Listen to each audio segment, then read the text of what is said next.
कैसे बैठेंगे बेटा? आयु संबंधी आज हमें प्रश्न करने हैं। आयु संबंधी प्रश्न जब भी हल करने होते हैं तो आपसे कुछ पहले की आयु या कुछ बाद की आयु की कंडीशन दी हुई होती है, स्थिति दी होती है। इसमें हम कंडीशन लगाने से पहले जितने पहले या जितने बाद की आयु दी है वो पहले याद कर लेते हैं। देखो सवाल पढ़ते हो आपको तब समझ में आएगा, यहाँ इतनी आसानी से समझ में नहीं आएगा। एक पिता की 10 वर्ष पहले, अब देखो क्या कह दिया, मैंने कहा पहले या बाद की आयु की कंडीशन दी होती है।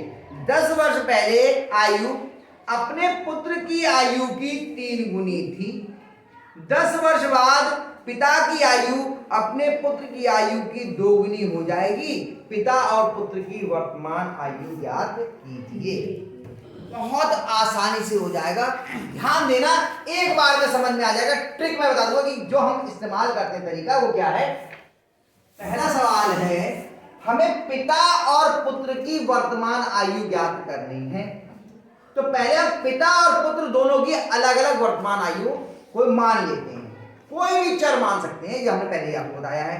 तो माना पिता की वर्तमान का मतलब इस समय जो है, सही है, वर्तमान आयु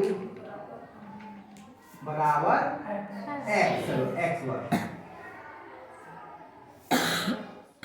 पुत्र की वर्तमान आयु वाई वर्ष। अब हमें क्या करते थे, हम प्रथम शर्त और द्वितीय शर्त के अनुसार करते थे। अब वैसे करने से थोड़ा सा बचते हैं। दूसरा तरीका वो कह रहे 10 वर्ष पहले पिता की आयु पुत्र की आयु की 3 गुनी थी।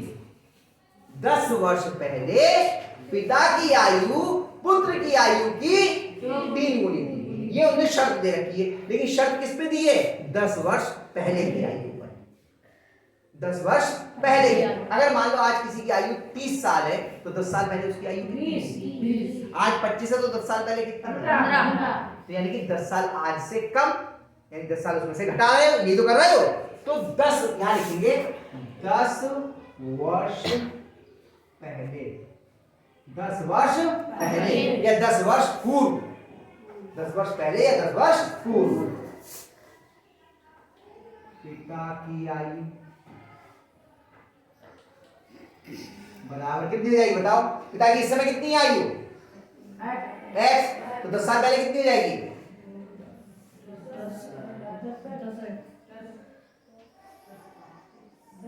10 साल पहले की आयु निकालने के लिए क्या करते हैं? 10 घटाते हैं या 10 से गुणा करते हैं?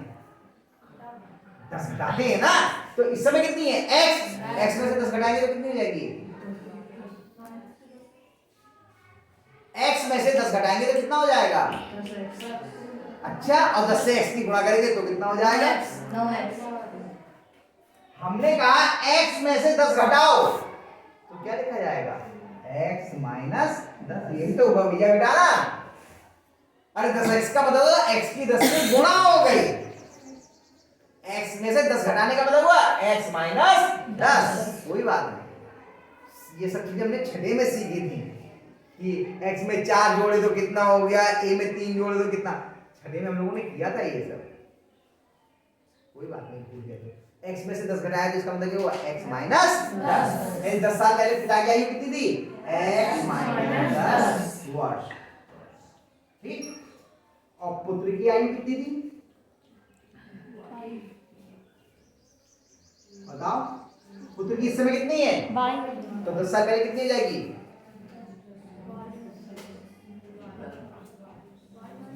y माइनस 10 सही है बिल्कुल। y में से 10 घटा दो, y माइनस 10 वर्ष, ठीक है। ये मिला। अब 10 साल पहले की हमें आयु मालूम चल गई, और 10 साल पहले की कंडीशन क्या दी हुई है कि पिता की आयु पुत्र की आयु की 3 गुनी थी। पिता में ये लिखा है सवाल, हम सवाल पढ़ के बोल रहे हैं बेटा। याद कर लिया हमने सवाल पढ़ के, एक बार याद हो गया। पिता की आयु पुत्र की आयु की 3 गुनी थी। तो दोनों बराबर कब होंगे? जब पुत्र की 3 गुनी कर दो पुत्र की आयु 3 गुनी कर दो तो पिता के बराबर हो जाएगा।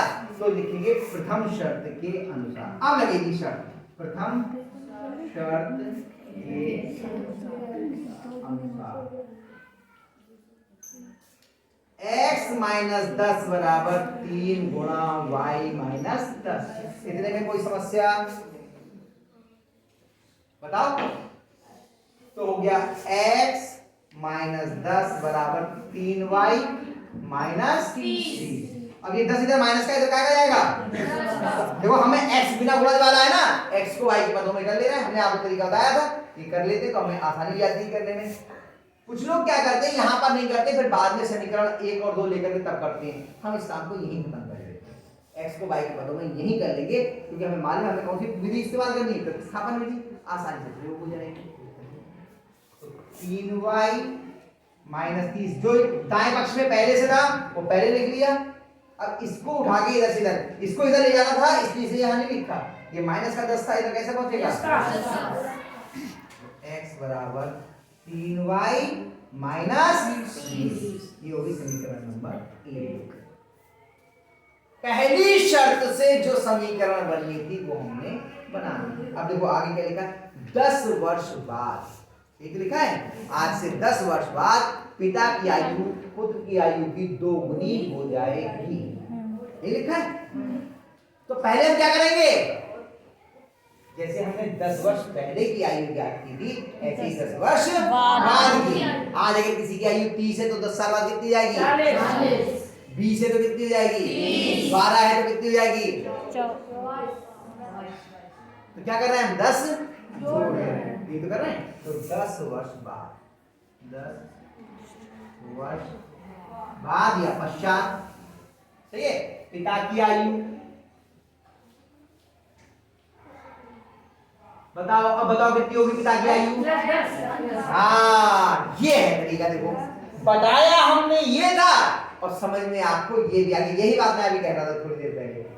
आपको एक चीज आती है तो 4 चीजें आप अपने आप सीख लेते हो। कब? जब आप कक्षा में ही आपका ध्यान होता है। तो 10 वर्ष बाद आयु कितनी हो गई? 10। शाबाश। और पुत्र की आयु y प्लस 10। अब द्वितीय शर्त के अनुसार, द्वितीय शर्त के अनुसार क्या है द्वितीय शर्त? पिता की आयु पुत्र की आयु की 2 गुनी हो जाएगी। यानी पुत्र की आयु की अगर 2 गुना करें तो पिता की आयु के बराबर हो जाएगी। तो 10 वर्ष बाद पिता की आयु है ये, इसके दुगने के बराबर हो जाएगी, ये इसके दुगने के बराबर हो जाएगी। यानी x धन 10 बराबर 2 गुणा y धन 10। इतने में कोई समस्या?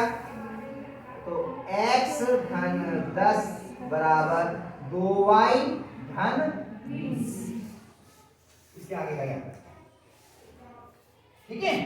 अब इसमें हम क्या करेंगे, चर एक तरफ कर लेंगे और अचर एक तरफ। इसमें हमने क्या किया था, x को y के पदों में व्यक्त कर लिया, लेकिन यहाँ पे हम वही जो हमारा मानक रूप है समीकरण का उसी रूप में लिखेंगे। तो x माइनस 2y बराबर 20 माइनस 10। देखो ये 10 इधर प्लस का था उधर माइनस का गया और 2y इधर प्लस का था इधर माइनस। x माइनस 2y बराबर 10। ये समीकरण कौन सी हो गई? अब इसके आगे तो कुछ नहीं, इससे मान रखो x और y का मान निकाल दो। तो समीकरण 1 से x का मान समीकरण 2 में रखने पर तो x के लिए क्या जाएगा? 3y minus 20। 3y minus 20 minus 2y बराबर 10। ये प्लस का और ये माइनस का हट जाएंगे, क्या बचेगा? y। और 20 इधर माइनस का इधर क्या जाएगा? 10 प्लस 20। y बराबर कितना हो गया? 20। किसकी आयु आ गई? पुत्र की, यानी बेटे की। सही। अब इसका मान किसमें रखेंगे? समीकरण एक में। y का मान समीकरण एक में रखने पर क्या जाएगा? x बराबर 3 गुणा 30 माइनस 20। x बराबर 30 माइनस 20, x बराबर कितना हो गया? 70 वर्ष। क्या हम सवाल यहाँ छोड़ सकते हैं? नहीं, क्योंकि हमसे x और y का मान नहीं पूछा है। हमसे क्या पूछा है? पिता और पुत्र की आयु। अंत में लिखेंगे पिता की आयु बराबर, पिता की आयु बराबर x वर्ष बराबर 70 वर्ष, और पुत्र की आयु